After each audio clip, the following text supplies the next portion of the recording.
जय हिंद प्यारे साथियों, कैसे हैं आप लोग। मैं आशा करता हूं आप लोग मस्त होंगे, तंदुरुस्त होंगे और अपनी पढ़ाई में मस्त होंगे। आज हम बात करेंगे एसीसी सीजीएल सीबीटी 1 के रिजल्ट डेट को लेकर, जिसका काफ़ी लंबे समय से आप इंतज़ार कर रहे थे। अब वो इंतज़ार की घड़ी समाप्त होने वाली है। जी हाँ दोस्तों, अब वो इंतज़ार की घड़ी समाप्त होने वाली है और जल्द ही आपको रिजल्ट देखने को मिलेगी। कब देखने को मिलेगी आपको मैं इस वीडियो में ज़रूर बताऊंगा।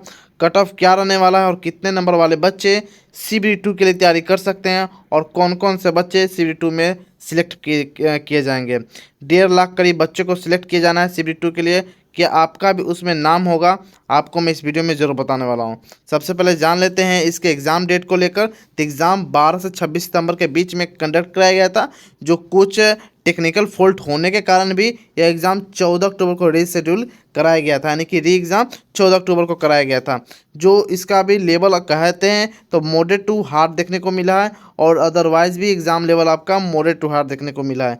यानी कि ना आपका एग्ज़ाम ज़्यादा इजी था और ना ही आपका एग्ज़ाम ज़्यादा हार्ड था सीजे लेवल को लेकर। बाकी टीयर 1 के रिजल्ट को लेकर मैं आपको वीडियो को मिड में ज़रूर बताऊँगा, तो वीडियो को स्किप ना करें। और टोटल फॉर्म अगर अप्लाई की हम बात करेंगे तो इसमें लगभग 28 लाख बच्चे फॉर्म अप्लाई किए हुए थे, जो कि अच्छा खासा डिजिट में लोग इस फॉर्म को भरें। लेकिन प्रेजेंट कैंडिडेट की हम बात करेंगे जो परीक्षा दिए, वैसे कैंडिडेट की हम बात करेंगे इसमें तो 14 से 15 लाख, यानी कि 50% बच्चे ही उपस्थित हुए हैं फॉर्म भरने के। रजिस्ट्रेशन तो 28 लाख बच्चे करें, रजिस्ट्रेशन 28 लाख बच्चे किए हैं, लेकिन जो ओरिजिनल पढ़ने वाले बच्चे थे यानी कि एग्ज़ाम के लिए डेडिकेट थे, वो मात्र 14 से 15 लाख। इसमें भी अगर सीरियस कैंडिडेट की हम बात करेंगे जो कंटिन्यू पढ़ाई किए हैं, कंसिस्टेंसी के साथ पढ़ाई किए हैं, वह मात्र 20 से 30 हज़ार बच्चे ही होंगे जो कंसिस्टेंसी के साथ पढ़े होंगे। अदरवाइज़ लोग ऐसे भी देखते हैं कि चलो एग्ज़ाम दे देते हैं, क्या होगा, कैसा पेपर है, कुछ देखने को मिलेगा। लेकिन जो ऐसे बच्चे हैं जो सही में एग्ज़ाम की तैयारी करते हैं, वो मात्र 20 से 30 हज़ार बच्चे ही होते हैं 28 लाख या कह सकते हैं 14 से 15 लाख में से। टीयर 1 क्वालिफाइड कितने बच्चे करेंगे, तो टीयर 1 मात्र 1,45,820 बच्चे टीयर 1 क्वालिफाई करेंगे। यानी कि पोस्ट के 10 गुना बच्चे टीयर 1 के टीयर 2 के लिए क्वालिफाई करेंगे, यानी कि CBT2 में बैठेंगे कह सकते हैं, या CBT1 में क्वालिफाई करेंगे, आप ये भी कर सकते हैं। चलिए अब हम बात करते हैं आगे, यानी कि टोटल वैकेंसी के बात करेंगे कैटेगरीज वाइज। यूआर के लिए 6183 यानी कि 6183, ओबीसी के लिए 3721 और बात करेंगे EWS के लिए यानी कि 1423। एससी की बात करेंगे तो 2167 और एसटी की बात करेंगे 1088, यानी कि 1088 टोटल पोस्ट थी, जो कि सबसे कम है एसटी वालों के लिए। यह बात हो गई कैटेगरीज वाइज वैकेंसी। यहाँ तक आपका सारा डाउट क्लियर हो गया होगा। अगर फिर भी कोई डाउट क्लियर है तो आप कमेंट में कमेंट कर सकते हैं, वहाँ आपको विद इन सेकेंड आंसर दे दिया जाएगा। अब हम बात करेंगे exam wise, subject wise exam level की हम बात करेंगे। तो जहाँ तक जीके जीएस का पोर्शन अगर बात किया तो इसका हार्ड लेवल का जीके जीएस था। सीजीएल में हार्ड लेवल का जीके जीएस पूछा जाता है। ऐसा भी है जिनको बहुत ऐसे परसेंट में बच्चे जो माइनर कर सकते हैं, वह उनको मॉडरेट लगा है, यानी कि उनकी तैयारी अच्छी खासी है। या तो वो आईएएस की तैयारी करते होंगे या पीसीएस की तैयारी करते होंगे, इसी कारण उनको यह इजी या मॉडरेट लगा है। इंग्लिश की बात करेंगे तो मॉडरेट, इसमें भी प्रश्न मॉडरेट टू हार्ड आपका पूछा गया था। मैथ की बात करेंगे तो मैथ में भी आपका मॉडरेट टू हार्ड आपका प्रश्न पूछा गया था। रीजनिंग भी मॉडरेट लेवल का रीजनिंग था। जो दोस्तों आपका रीजनिंग इसमें मॉडरेट लेवल का था। बाकी आप ज़रूर बताइएगा आपका किस प्रकार से एग्ज़ाम गया, क्योंकि एग्ज़ाम सभी बच्चों के अपने अपने तैयारी पर निर्भर करते हैं।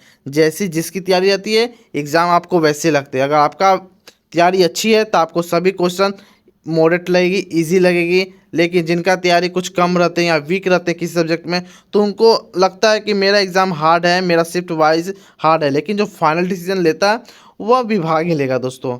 हमने और आप सिर्फ एक आशा कर सकते हैं, होप कर सकते हैं कि हाँ ये एग्ज़ाम हार्ड होगा या मॉडरेट होगा, लेकिन जो फाइनल डिसीजन होगा वह हमारे विभाग लेते हैं, यानी कि एसएससी ही लेगा कि क्या कौन सा क्वेश्चन कौन सा शिफ्ट में हार्ड था या मॉडरेट था। चलिए हम बात करते हैं मीडियन स्कोर के बारे में। जो सबसे आसान शिफ्ट कौन सा रहा है आपको मैं इस पर बात करूंगा, ठीक है। 14 अक्टूबर और 26 सितंबर, 21 सितंबर, 23 सितंबर और 22 सितंबर की शिफ्ट 2, शिफ्ट 3, शिफ्ट 1 और शिफ्ट 2 और क्रमशः शिफ्ट 1 आपका इजी रहा है। इन सभी का मीडियन स्कोर की बात करेंगे तो 14 अक्टूबर के शिफ्ट 2 का मीडियन स्कोर आपका बन रहा है 130। सबसे आसान शिफ्ट की हम बात करें, टॉप टॉप 5 इजी शिफ्ट की हम बात करेंगे दोस्तों। टॉप 5 इजी शिफ्ट की बात करेंगे, 26 सितंबर का शिफ्ट 3 मीडियन स्कोर बन रहा है 125। 21 सितंबर का शिफ्ट 1 का मीडियन स्कोर 123 बन रहा है। और 23 सितंबर का शिफ्ट 2 का मीडियन स्कोर की बात करेंगे तो 122 बन रहा है। और 25 सितंबर का शिफ्ट 1 का अगर मीडियन स्कोर की हम बात करें दोस्तों तो 121 बन रहा है। यानी कि ओवरऑल हम बात करेंगे दोस्तों तो लगभग एवरेज इजी शिफ्ट में एवरेज लगभग 123 बन रहा है, 123 अंक बन रहा है इजी शिफ्ट में एवरेज की बात करेंगे दोस्तों। अब हम बात करेंगे वहीं हार्ड शिफ्ट की तो 12 सितंबर, 15 सितंबर, 18 सितंबर और 20 सितंबर की जो शिफ्ट 3 3 3 और 1 1, यानी कि 12 सितंबर की शिफ्ट 3 का मीडियन स्कोर 101 बन रहा है। 15 सितंबर का शिफ्ट 3 का मीडियन स्कोर की हम बात करेंगे दोस्तों 101.5 बन रहा है। और 18 सितंबर का शिफ्ट 3 का मीडियन स्कोर 102 बन रहा है। और 18 सितंबर का मीडियन स्कोर शिफ्ट 1 का 104 बन रहा है। और 20 सितंबर का शिफ्ट 1 का मीडियन स्कोर की हम बात करेंगे तो 105 बन रहा है दोस्तों। जी हाँ दोस्तों, इन सभी का अगर सभी का ओवरऑल एवरेज की हम बात करेंगे हार्ड शिफ्ट में तो लगभग 102 एवरेज बन रहा है। यानी कि हार्ड शिफ्ट में 102 और इजी शिफ्ट में 123 के करीब बन रहा है। चलिए हम अब बात करेंगे इन सभी के नॉर्मलाइज अंक को लेकर। जी हाँ दोस्तों, अगर हार्ड शिफ्ट में अगर आप एग्ज़ाम दिए हैं, हार्ड शिफ्ट आप देख सकते हैं, हार्ड शिफ्ट में अगर आप एग्ज़ाम दिए होंगे तो 8 से 10 मार्क्स बढ़ने की पूरी चांस है।